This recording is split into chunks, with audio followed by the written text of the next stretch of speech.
boys and girls, and welcome to the latest episode of What's Cookin'. Can you guess what we're going to make today? That's right, a pumpkin pie, which is a traditional dessert on Thanksgiving Day. So with Thanksgiving being right around the corner, I thought it would be fun to make this staple. Most families, I think, enjoy pumpkin pie. Maybe not all. I know we do in my family. And pumpkin pie is actually quite simple to make. First, you need 2 cups of mashed pumpkin, which I already have measured out. Now, it is a lot of fun to roast and mash your own pumpkin, right? And the story that we're going to read a little bit later on actually gives you instructions and tells you how to do that step by step. But it works just as well to use canned pumpkin. Canned pumpkin will also save you a lot of time. So that's what we're using today. And like I said, I already have 2 cups measured out. I'm going to go ahead and dump those 2 cups into my large mixing bowl.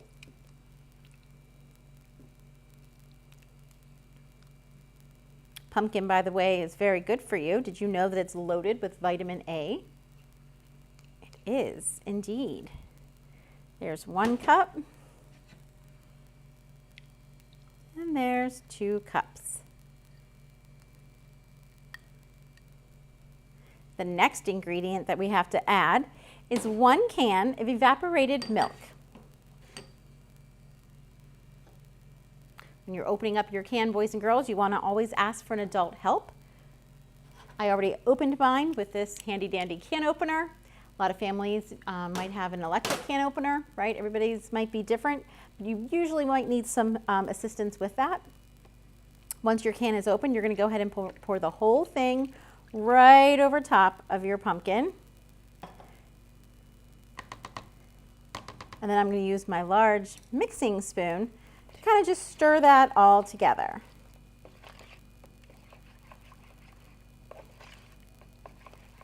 Okay. Our pumpkin pie recipe also calls for a ½ cup of granulated sugar, granulated white sugar, and then a ½ cup of brown sugar. ½ cup of white, ½ cup of brown. Get all that brown sugar out of there. And then we're going to keep stirring so we can blend that sugar in well.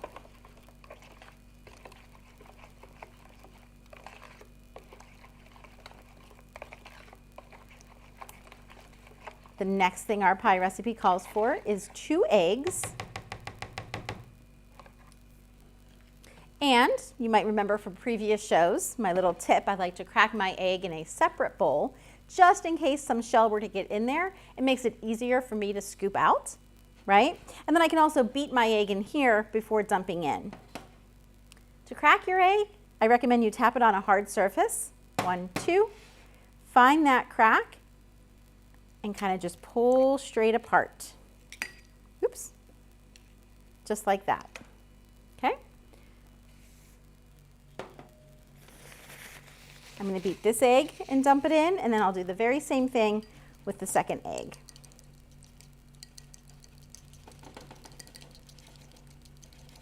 If you have a whisk, you can use your whisk. A fork does just fine. I'm actually using a plastic fork, which isn't the best, but it works. Okay, let's see if we can get a clean crack on this second egg. Pull it apart. Beat it in the bowl. And then dump it in the large bowl. There we go. Now, boys and girls, anytime you are working with raw egg yolk, you want to make sure you are cleaning your hands and cleaning your surface, right? So you're not contaminating anything else. You're keeping your work area nice and clean. I recommend actually washing your hands after you crack an egg and you have some of that egg yolk still on your fingers maybe. Okay, so we have our pumpkin, our milk, our eggs, and our sugar.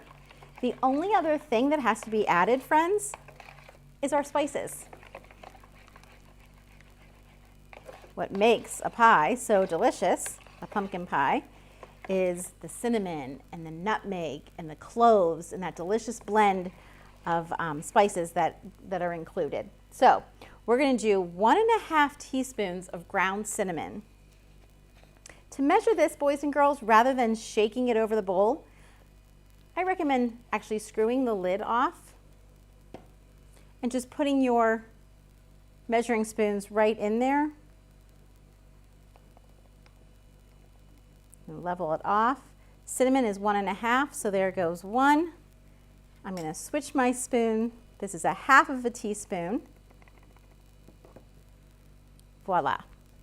That's the cinnamon. That takes care of that. The other spices that we're adding are ginger, nutmeg, allspice, and cloves, and it's 1/2 teaspoon of each of those. So, doesn't matter which order. Let me grab my cloves here. Again, I'm just going to take that whole lid off. Make sure my spoon is cleaned off. Okay, there's our cloves. It smells so wonderful. We're going to do some ground ginger.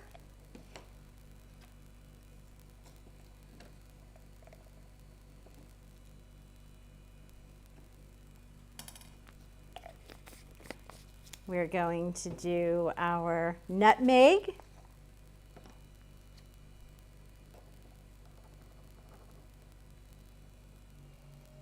And then last but not least, we'll add in our allspice.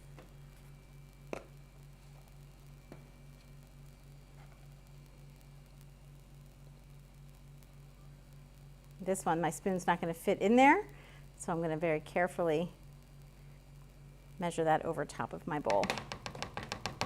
Okay, now we can stir that all in there. And then we're ready to pour it into our pie crust. Boys and girls, you can make your own homemade pie crust. You can also buy a pre-made pie crust shell in the grocery store. I actually have today a graham cracker pie crust that our pie filling will be going into.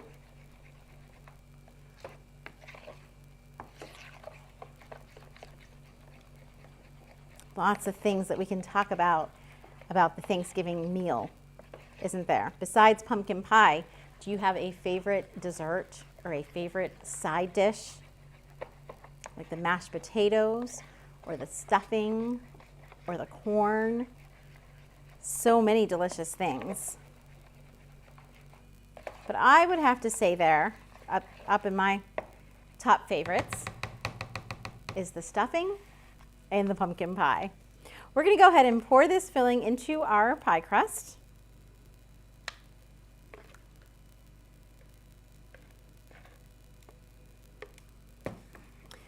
We don't want to go too high for fear that it's going to spill over.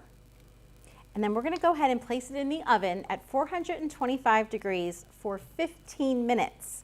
But that it's important, boys and girls, to set that timer and to remember that at the 15-minute mark, you're going to turn down the temperature of the oven to 350 degrees, and then you're going to bake it for 30 minutes longer. All right, so let's go ahead and place our pie in the oven. Side oven over here. In it goes.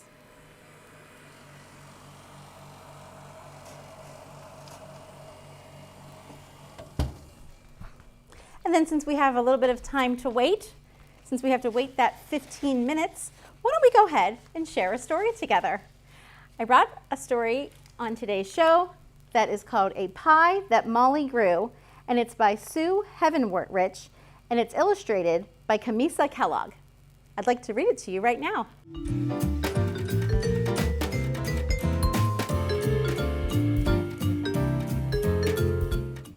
Okay, friends, so this lovely book is going to kind of take us on a journey so that we can discover how the pumpkin grows to be a pumpkin, how it starts as that little tiny pumpkin seed and grows into a big fat orange pumpkin. The Pie That Molly Grew.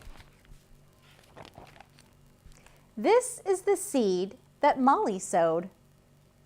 And sow is just another fancy word for plant, right? To sow something into the ground means you plant it into the ground. This is the sprout that pushed through the earth to grow from the seed that Molly sowed. Can you see it? It's a teeny tiny sprout, and that's how it all starts. These are the roots that reach down and branch out to anchor the plant that began as a sprout to grow from the seed that Molly sowed. See the roots down here, and they need all that rich soil. That's where the nutrients are. Those roots kind of soak up the nutrients and carry it up to the plant. These are the leaves as big as your head, turning sunlight to food wherever they spread, to store in the roots that reach down and branch out, to anchor the plant that began as a sprout, to grow from the seed that Molly sowed. Seed, sprout, leaves. And that's right. I mean, those are some pretty giant leaves, aren't they? Do you think if you held one up to your face, it would be as big as your head? I bet it would. This is the vine that rambles and grows, a spiky green lifeline through water, which water flows. From the roots to the leaves as big as your head, turning sunlight to food wherever they spread. Then back to the roots that reach down and branch out to anchor the plant that began as a sprout, to grow from the seed that Molly sowed. I bet you Molly is quite proud of her pumpkin plant, isn't she? Because it looks like she's taking good care of it. She's being very patient, waiting for it to grow, right? And you can see that she's giving it what it needs. She's watering it, making sure it has plenty of sunlight. Good job, Molly. These are the blossoms, yellow and bold, producers of pollen, more precious than gold, that bloom on the vine that never stops growing, on spiky green lifeline that keeps water flowing, from the roots to the leaves that are as big as your head, turning sunlight to food wherever they spread. Then back to the roots that reach down and branch out to anchor the plant that began as a sprout to grow from the seed that Molly sowed.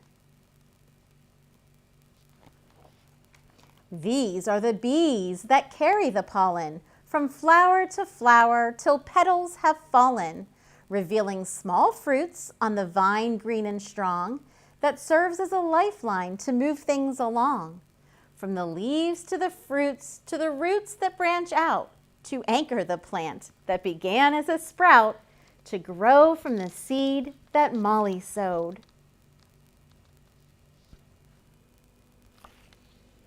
This is the pumpkin, ripe and round, that came from a seed poked into the ground, nurtured from sprout in a deep spreading root, shaded by leaves as it grew to a fruit, that got sliced and seasoned and baked in a pan and left on the table till feasting began. These are the people all gathered in thanks for the earth and the sun, for the rain the plant drank, for the seed and the sprout, for the vine and the leaves, for the flowers that nourished the hard-working bees. And the wonderful pie that Molly made. Wow, so she grew her own pumpkin plants, and then she harvested that fruit, she harvested those pumpkins, and she made her own delicious pumpkin pie, just like we did today. Boys and girls, on the end papers of this book, there's some more fun facts about the pumpkin pie and the American tradition and how it all started. And you know, in the very first Thanksgiving dinner that was celebrated by the Pilgrims and the Native Americans, they probably didn't have pumpkin pie, because if you think about it, there wasn't an oven, right, to bake that pie on the Plymouth plantation, but they certainly probably enjoyed pumpkins in other ways, because pumpkins did grow. That was one of their crops that they used for nourishment, and there's a variety of ways that you can serve up pumpkin. So even though they didn't have a pumpkin pie at that very first Thanksgiving meal, they did probably enjoy pumpkin for sure. Over here it talks about how you can mash your own pumpkin. Remember we mentioned that at the beginning of the show. If you have the time, it's fun to slice that pumpkin down, to scoop out all the seeds and all that stringy, gloopy stuff, as I call it, and then roast your pumpkin. And after it comes out of the oven roasted, you can certainly then mash it up. So you could do it that way as well.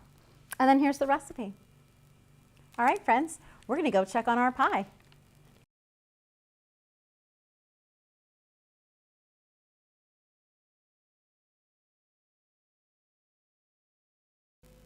And now, friends, comes the best part. We get to sample our creation. So I've taken the pumpkin pie out of the oven after allowing it to bake for 30 minutes longer. And before we start to slice and serve and enjoy, we want to test our pie. So to test your pie, you can put in a clean knife or toothpick. And if it comes out clean, you know your pie is done. If it comes out with a lot of pumpkin on the knife, if it's still gloopy, then you're going to put it back in for 5 or 10 minutes more. Our knife came out pretty clean, so we're going to go ahead and slice and enjoy. It's time now for me to share with my friends here at the library and with my friends at BPTV. I like to enjoy my pumpkin pie with a dollop of whipped cream or vanilla ice cream, or better yet, cinnamon ice cream from Brewster's. There's lots of ways you can serve up your pumpkin pie. No matter how you choose to serve it, I hope you enjoy every single bite. And I hope you all have a wonderful, very happy, and healthy Thanksgiving. Thanks for joining me on What's Cooking, and we'll see you on next month's episode. Take care.